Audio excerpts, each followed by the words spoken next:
दोस्तों नमस्कार। स्वागत है आपका आपके अपने चैनल एम विद 3 पर। देखिए, उत्तर प्रदेश पुलिस का जो एग्जाम है, आपकी जो डेट निर्धारित हो चुकी है। हिंदी में उसमें से एक टॉपिक पूछा जाता है विभिन्न रचनाकारों की या लेखकों की रचना है। ठीक है, वैसे तो देखिए बहुत सारे लेखक हैं और इनकी कई जो पुस्तकें हैं, रचनाएं हैं, उन्हें याद करना असंभव है।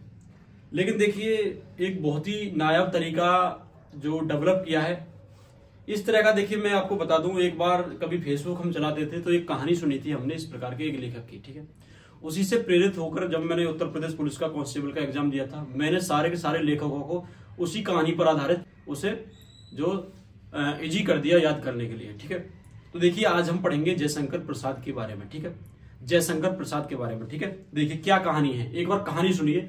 एक बार आप कहानी सुनोगे ना, आपको सारी की सारी रचना याद हो जाएंगी इनकी। ठीक है, कहानी क्या है, देखिए कहानी होती है स्टार्ट यहां से। एक बार क्या होता है, जयशंकर प्रसाद चंद्रगुप्त और स्कंदगुप्त, आपने हिस्ट्री में नाम सुने होंगे दोनों, चंद्रगुप्त और स्कंदगुप्त के साथ में शिकार पर गए। कहां पर गए थे? शिकार पर गए थे। एक बार जो जयशंकर प्रसाद है, जयशंकर प्रसाद की हम रचनाएं पढ़ रहे हैं। एक बार जो जयशंकर प्रसाद है, मान लीजिए वो चंद्रगुप्त और स्कंदगुप्त के साथ में कहां पर गए? शिकार पर। तो उनकी चंद्रगुप्त और स्कंदगुप्त दोनों क्या है? रचनाएं हैं। ठीक है, चंद्रगुप्त और स्कंदगुप्त के साथ कहां पर गए? शिकार पर गए। देखिए, मैंने जो जो रचनाएं उनकी जो रेड कलर से जो मार्क की है। ठीक है, तो उन्होंने वहां पर क्या देखा? उन्होंने देखा कि अजातशत्रु की पुत्री, उनकी एक रचना क्या है? अजातशत्रु। अजातशत्रु की पुत्री है, क्या नाम है उसका? कामायनी। कामायनी भी क्या है? उनकी रचना है। वहां पर उन्होंने देखा, जब शिकार के लिए गए, उन्होंने देखा कि अजातशत्रु की जो पुत्री है कामायनी, वो जो है झरने पर तितली पकड़ रही है। झरना इनकी एक रचना है। झरने पर क्या पकड़ रही है? तितली पकड़ रही है। आपके दिमाग में बैठी होगी कहानी। देखिए, जयशंकर प्रसाद जो है, जयशंकर प्रसाद चंद्रगुप्त और स्कंदगुप्त के साथ में शिकार पर गए। उन्होंने वहां पर क्या देखा कि अजातशत्रु की पुत्री जो है कामायनी, वो क्या कर रही है? झरने पर तितली पकड़ रही है। तो इसकी रचना क्या क्या होगी? देखिए, चंद्रगुप्त और स्कंदगुप्त दोनों हैं, और अगली क्या है? अजातशत्रु है, उसके बाद क्या है? कामायनी है, उसके बाद तितली है, उसके बाद झरना है। ठीक है, झरना और तितली दोनों है, रचना है। ठीक है, झरने पर तितलियां पकड़ते देखा तो उन्होंने देखा तो उनके मन में प्रेम की एक रचना क्या है? प्रेम। तो उनके मन में प्रेम की एक लहर उठी। क्या है रचना? प्रेम है। ठीक है, तो उनके मन में प्रेम की एक क्या उठी? लहर उठी। ठीक है, प्रेम की एक लहर उठी और वो उनके इंद्रजाल में फंस गई। आपको पता है प्रेम जाल या इंद्रजाल। ठीक है, वो क्या हो गए? जयशंकर प्रसाद किसके इंद्रजाल में फंस गए?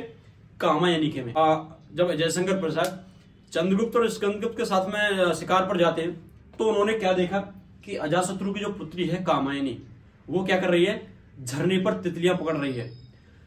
उन्होंने देखा, पकड़ते हुए देखा, तो उनके मन में प्रेम की लहर उठी। ठीक है, प्रेम की देखते ही प्यार हो गया, तो प्रेम की लहर उठी और वो क्या हो गया? वो उसके इंद्रजाल में फंस गए। उसकी सुंदरता के, उसके प्रेम में क्या हो गए? फंस गए, इंद्रजाल में फंस गए। तो उनकी रचना क्या है? इंद्रजाल है। ठीक है, इंद्रजाल में फंस गए और उन्होंने राजश्री थूकते हुए, आपको पता है पान मसाला आता था एक, अब शायद अब भी आता है, राजश्री पान मसाला। तो उन्होंने, जयशंकर प्रसाद क्या खाते थे? राजश्री खाते थे। ठीक है, तो उन्होंने क्या करा? राजश्री थूकते हुए कहा कि बस अब क्या है? एक घूंट की कामना है। घूंट तो समझते हो गया भाई, किसी भी गम को बुलाने के लिए क्या पी जाती है हमारे समाज में आजकल? ज्यादातर लोग क्या पीते हैं? शराब। ठीक है, उन्होंने क्या कहा? बस राजश्री थूक दिया। क्या कहा? बस अब क्या जरूरत है? एक घूंट की कामना है। तो उनकी एक रचना क्या हुई? एक घूंट की कामना। ये उनकी रचना है बेटा। ठीक है, उन्होंने कहा, थूकते हुए उन्होंने कहा बस एक घूंट की कामना है। लेकिन देखिए क्या हुआ, आपको पता है आजकल क्या होता है हमारे समाज में? लड़के लड़कियां प्यार करते हैं, स्कूल टाइम के जो इनका रिलेशन होता है, लेकिन फिर क्या होता है? मेरे जैसा कोई काला सांवला लड़का सरकारी नौकरी लगाकर उसके प्यार को क्या होता है? ले जाता है ब्याह कर। ठीक है, ऐसा ही यहां पर हुआ। लेकिन क्या होता है? महाराणा, क्या होता है?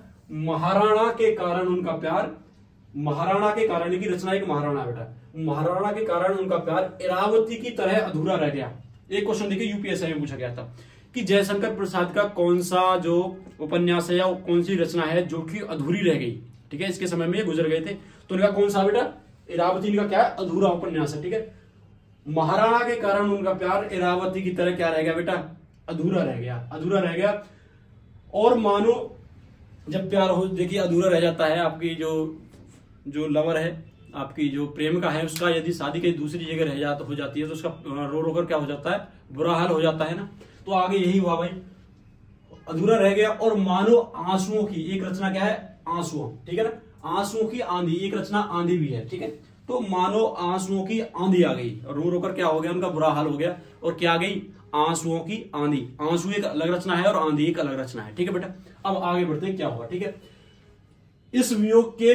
इस वियोग में प्रायश्चित करते हुए, एक रचना क्या है इनकी, प्रायश्चित करते हुए उनका शरीर जो है क्या बन गया, कंकाल बन गया। एक रचना क्या है, कंकाल है। अब इनकी रचना देख लेते हैं। एक चंद्रगुप्त है, एक स्कंदगुप्त है, एक अजाशत्रु है, एक कामायनी है, एक झरना है, एक तितली है, एक प्रेम है, एक इंद्रजाल है, एक राजश्री है, एक घूंट की कामना है, एक महाराणा प्रताप है, एक इरावती है, एक आंसू है, एक आंधी है, एक प्रायश्चित और एक कंकाल है। आप ये बताइए आपको ये रचना जो है याद है या नहीं। सारे के सारे जो रचनाकार है, सारे के सारे जो जितने भी हिंदी में जितनी भी पुस्तकें पूछी जाती है, जितने भी रचनाकार पूछे जाते हैं, आपकी सभी की रचनाओं को इसी तरह मैंने कहानियों में कन्वर्ट किया है दोस्त, ठीक है ना। अब ये आपके ऊपर है इस जो वीडियो को कितना प्यार देते हो, ठीक है ना। मिलते हैं अगली वीडियो में। जय हिंद।